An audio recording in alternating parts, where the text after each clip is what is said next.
The parking garage was half empty, the kind of place where sound travels too easily and confidence gets mistaken for control, and that was exactly where it started. Two men blocking her path as she walked toward her car, their tone already wrong before their hands ever moved. She had noticed them earlier in the lot, lingering too long near the stairwell, watching too carefully, but she had kept walking because she didn't want to assume danger where there might be none, not yet anyway.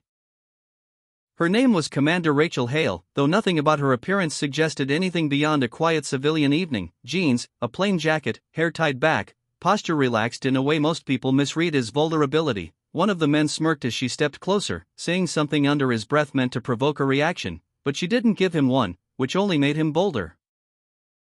The other stepped into her space, forcing her to stop, and that was when the first shove came, hard enough to make her take a half step back, followed by a laugh that echoed off the concrete walls. "Wrong place, lady," one of them muttered, and before she could respond, the second strike came, an elbow driven into her ribs, sharp and deliberate, meant to intimidate, to break composure, to turn fear into compliance.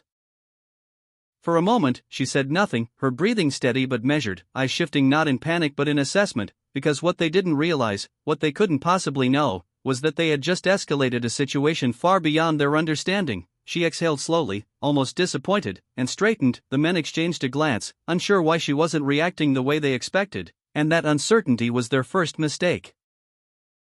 "You should leave," she said calmly, her voice level, not raised, not emotional, just certain, but the warning only fueled their arrogance, and the taller one stepped forward again, reaching for her shoulder. What happened next was not loud.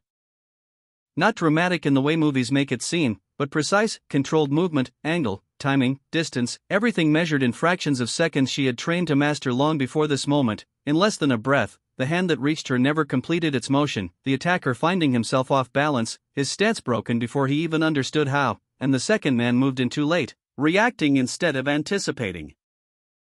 Within seconds, the dynamic of the space changed entirely, not because of strength alone, but because of awareness. Because she wasn't responding to them anymore, she was managing the environment they had chosen. One was down, disoriented, the other frozen mid-decision. Suddenly aware that the situation had stopped being in his favor, she stepped back, adjusting her jacket as if nothing had happened, and that quiet composure unsettled him more than the physical reversal itself. "Last chance," she said, not threatening, just stating reality, and this time the words landed differently. The taller man looked at his partner, then at her, and something in his expression shifted, not bravery, but recognition that whatever outcome he thought he controlled was already gone. When he finally backed away, it wasn't defeat in the loud sense, but survival instinct catching up to pride.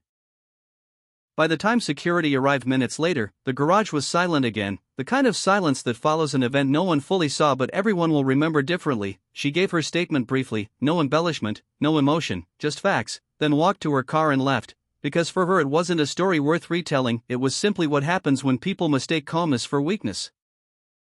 And somewhere behind her, the men were left with the uncomfortable realization that the person they chose to test had never been defenseless at all, only patient, and patience is something far more dangerous than anger when it belongs to someone trained never to waste either.